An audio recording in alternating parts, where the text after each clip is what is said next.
आप सबको साक्षी भाव से रक्षाबंधन की बहुत बहुत शुभकामनाएं। आज रक्षाबंधन के पावन पर्व पर भारत की बेटी साक्षी ने हिंदुस्तान के तिरंगे झंडे को नई ताकत दी है, नया सम्मान दिया है। देश की इस बेटी को बहुत बहुत बधाई, बहुत बहुत शुभकामनाएं। रक्षाबंधन का पावन पर्व भारत के अलग अलग प्रदेशों में अलग अलग रूप में मनाया जाता है, लेकिन इसमें केंद्रवर्ती विचार परिवार, समाज सशक्त कैसे बने, ये उसके मूलभूत तत्व में होता है। और देश की राजनीति ने जिस स्थिति को पहुंची है,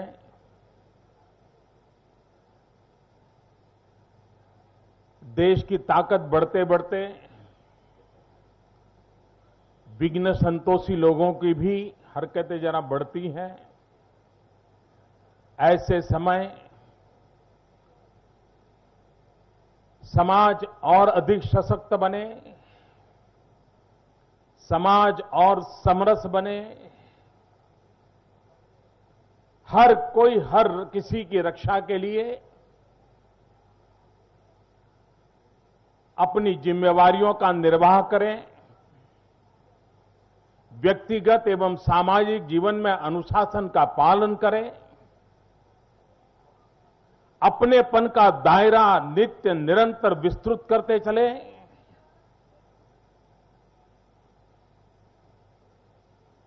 सबको साथ लेकर के चलना, हर किसी के लिए कुछ न कुछ करना, सबका साथ सबका विकास, इस मंत्र को जी करके दिखाना, इस संकल्प से हम सब प्रतिबद्ध लोग हैं। और रक्षाबंधन के पावन पर्व पर उस पवित्र भाव को हम अपने में संजो करके राष्ट्र निर्माण, यह हमारी प्राथमिकता है। और राष्ट्र निर्माण के अंदर व्यवस्थाओं की भी आवश्यकता होती है। ये कार्यालय भी राष्ट्र निर्माण का हमारा जो सपना है, उसके लिए आवश्यक जो व्यवस्थाओं विकसित करनी है, उन व्यवस्था का एक छोटा सा हिस्सा है, और जिसे हमें आधुनिकता के रंग से रंगा है। मैं पार्टी की टीम को बहुत बहुत बधाई देता हूं कि ये काम कोई अचानक नहीं हुआ होगा।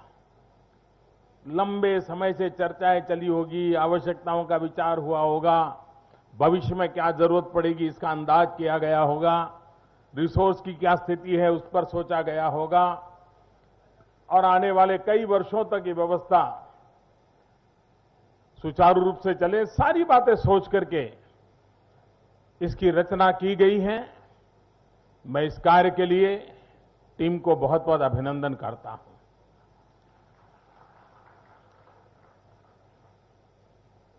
भारतीय जनता पार्टी शायद हिंदुस्तान में अकेली पार्टी ऐसी होगी, जो पंडित लोग हैं उनको मैं चाहूंगा कि वो रिसर्च करें, कि जिसमें किसी दल को जन्म से लेकर जीवन भर विपरीत प्रवाहों का ही सामना करना पड़ा हो, हर मोड़ पर मुसीबतें झेलनी पड़ी हो,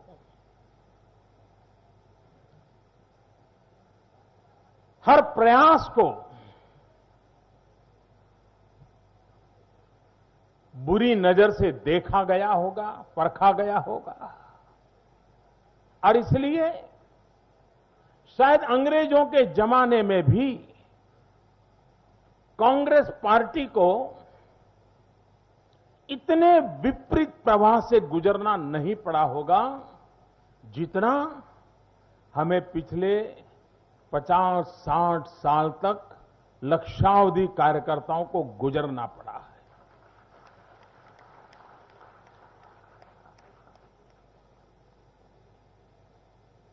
हमारे पूर्व के साथी इस प्रकार से अपमानित हुए हैं जिसकी हम कल्पना नहीं कर सकते। कई स्थानों पर एक दफ्तर चाहिए, दफ्तर ऑफिस खोलने के लिए किराए पर, और किसी को पता चले कि दफ्तर मिलने वाला है तो उसकी बेचारी की मुसीबत आ जाती थी।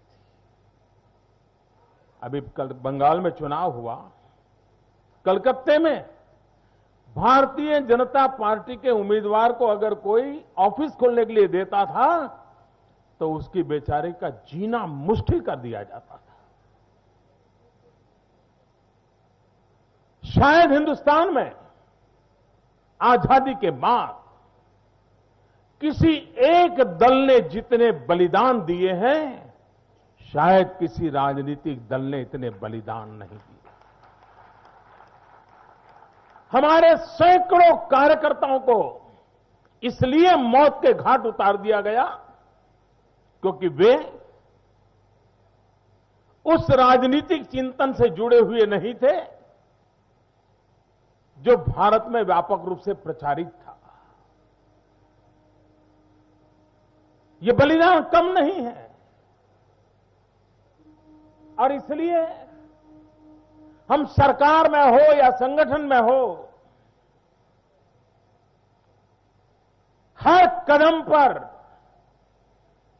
इन 50-60 साल की त्याग तपस्या, बलिदान, लक्षावधि कार्यकर्ताओं का पुरुषार्थ, 4-4 पीढ़ी का समर्पण हमें कार्य करने की प्रेरणा देता है। जीवन में मूल्यों को बनाए रखने के लिए वो हमारा सबसे बड़ा प्रेरणा स्रोत होता है।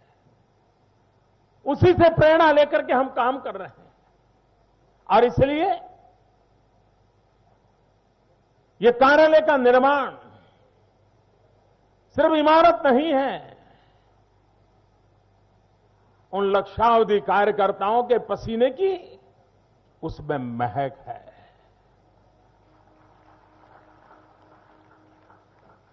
ये ईंट पत्थर से बनने वाला कार्यालय नहीं है, ये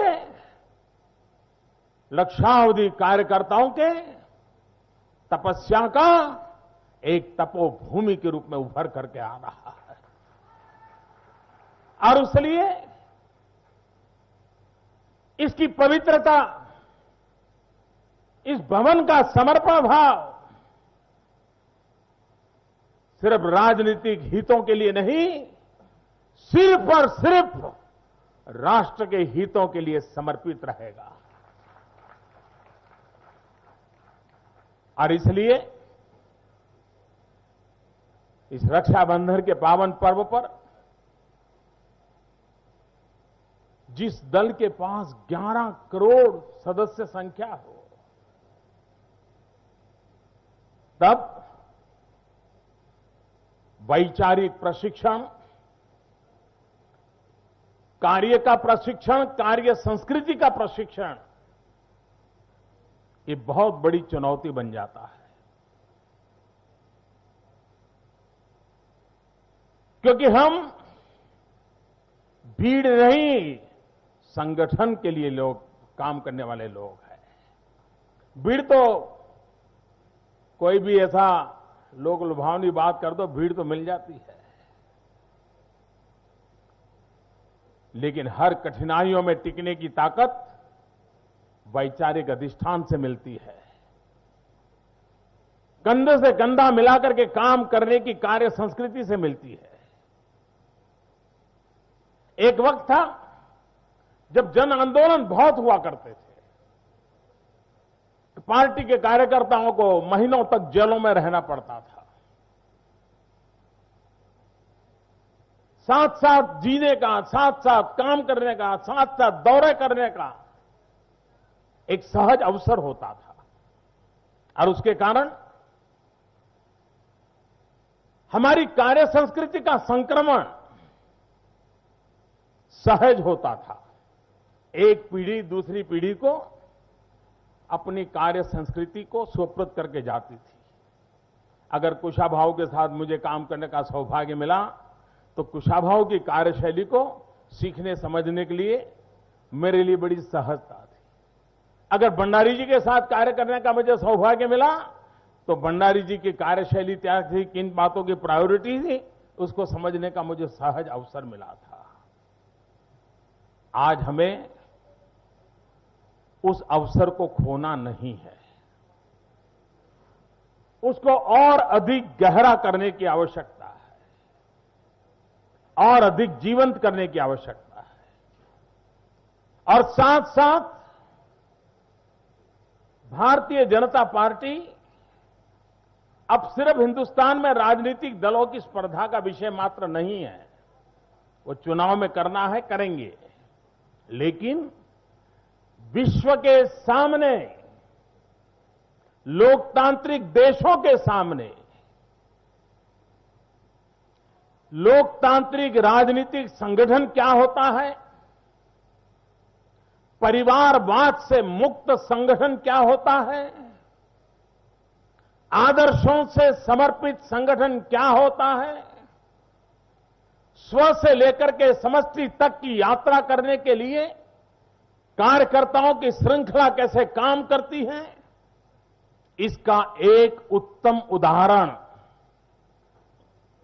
दुनिया के सामने हमने प्रस्तुत करना चाहिए, लोकतांत्रिक देशों के सामने प्रस्तुत करना चाहिए। हमारे विषय में लोगों को परिचय बहुत कम है। दुनिया हमारे विषय में जो जानती है, जो औरों ने हमारे लिए कहा है, उसके रूप में जानती है। जिस समय 1967 में संयुक्त विधायक दल की सरकारें बनी, एसवीडी की, पहली बार कांग्रेस के बाहर निकल करके सरकारें बनना शुरू हुआ।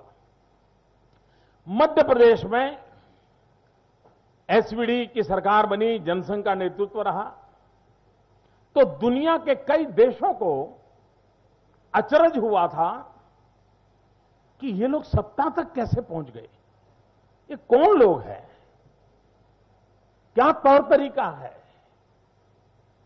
और मुझे उन समय बराबर याद है, एक विद्यार्थी के रूप में मेरा जीवन था, मैंने कहीं पढ़ा था कि अमेरिका की अच्छी अच्छी रिसर्च इंस्टीट्यूशन इस बात पर स्टडी करने पर लग गई थी कि आखिर ये जनसंघ है क्या, इसकी निर्णय प्रक्रिया क्या है, इसकी लीडरशिप क्या है, उसकी डिसीजन मेकिंग प्रोसेस क्या है, उनकी डेवलपमेंट के प्लान क्या है। और बड़ी गहराई से उस समय मध्य प्रदेश का अध्ययन विश्व के कई लोग कर रहे थे। जब वाजपेयी जी की सरकार बनी, तब भी फिर एक बार दुनिया को अजूबा हुआ, यहां तक पहुंच गए, क्योंकि कभी भी जिन लोगों के माध्यम से वो हमें जानने का प्रयास करते थे, उसके कारण वो कभी भी हमें सही रूप में समझ ही नहीं पाए। आज फिर से एक बार विश्व की जिज्ञासा जगी है, दुनिया के पॉलिटिकल पंडितों की जिज्ञासा जगी है कि लोकतांत्रिक मूल्यों को समर्पित संगठन व्यवस्था के द्वारा विचार से प्रतिबद्ध राजनीतिक जीवन क्या होता है, राजनीतिक कार्यकलाप क्या होते हैं, ये एक अध्ययन का विषय बना है। और जब वैश्विक फलक पर इन चीजों का अध्ययन हो रहा है, तब हमारे लिए भी बहुत आवश्यक है, वरना हम क्या है, हम बिल्कुल परफेक्ट हमारी संस्कृति को जीने वाले लोग हैं, और उसके कारण रिकॉर्ड नहीं रखना, हो गया, अरे देश की सेवा थी, कर लिया। अगर आज हम कहें कि भाई जब कच्छ का सत्याग्रह हुआ था तो अटल जी की एक फोटो खोज करके लाओ, नाको दम निकल जाता है, लेकिन अटल जी की फोटो हाथ नहीं लगती है। पंडित दीनदयाल उपाध्याय जी रेल में सफर करते थे, इतना कष्ट उठाते थे, अरे भाई कोई तो उस समय की फोटो निकालो, उपलब्ध नहीं है। क्योंकि समर्पण भाव की तीव्रता इतनी रही थी कि हमने अपने इतिहास के प्रति भी सजगता नहीं बरती। वो गुनाह नहीं था, त्याग तपस्या की एक परंपरा थी। लेकिन आज समय की मांग है कि हम हमारी हर चीजों को रिकॉर्ड करें। हम इतिहास के हिस्से हैं। छोटे से छोटे गांव में एक कार्यकर्ता भी जो काम करता है, उसका एक महत्व है। और भारतीय जनसंघ के जीवन में तो कैसी कैसी घटनाएं ताकत देती थी। कालीकट में भारतीय जनता पार्टी का अधिवेशन था। पंडित दीनदयाल उपाध्याय जी को अध्यक्ष के रूप में चुना गया था, राष्ट्रीय अध्यक्ष बने थे। दीनदयाल जी हम सबके लिए जीवन में है ना एक प्रकार का नाम ही इतनी प्रेरणा देता है। जिन लोगों ने उनके साथ काम किया, उनके जीवन में तो कितना बड़ा ताकत के रूप में हो गए। दीनदयाल जी ने अध्यक्ष बनने के बाद क्या काम किया, मेरे लिए भी ऐतराज था जब मैंने जाना।